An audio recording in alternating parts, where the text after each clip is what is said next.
Assalamualaikum dan salam sejahtera. Saya Alisha, wartawan TV PSS SMK Aikro. Hari ini, kami berbesar hati menerima kunjungan delegasi program lawatan penanda aras daripada Jabatan Pendidikan Wilayah Persekutuan Kuala Lumpur.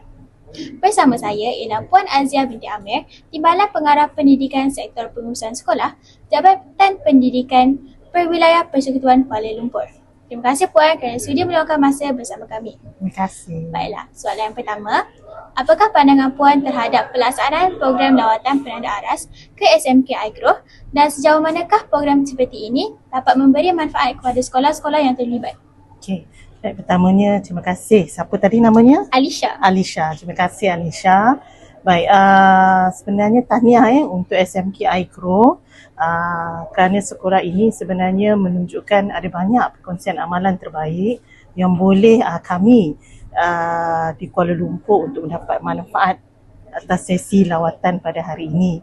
So jadi SMK Aikro ini sebenarnya menunjukkan pencapaian yang sangat baik sepanjang dalam tempoh 5 tahun. Jadi delegasi daripada Kuala Lumpur berhasrat untuk belajar melihat perkongsian amalan terbaik yang ada di SMK Aikro yang dapat kami gunakan atau kami aplikasikan di sekolah-sekolah di daerah Bangsa Pudu. Jadi semoga lawatan pada hari ini dapat memberi manfaat kepada kita semua supaya kami juga boleh meningkat maju dan mempunyai pencapaian baik sama macam SMK Aikro. Baiklah, soalan yang kedua. Apakah perkara yang paling menarik perhatian Puan semasa lawatan ke SMK Aikro pada hari ini? Okey.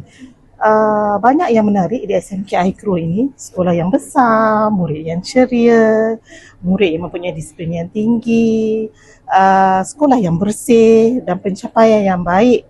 Jadi saya kira kami akan dapat banyak perkara yang baik di SMK Aikro ini dan seterusnya kita akan panjangkan juga di sekolah-sekolah Kuala Lumpur supaya kita dapat belajar bersama-sama dengan apa dapatan yang kita dapat pada hari ini. Jadi saya ucapkan tahniah kepada SMK Aikro. Terima kasih kerana menerima kami daripada Kuala Lumpur.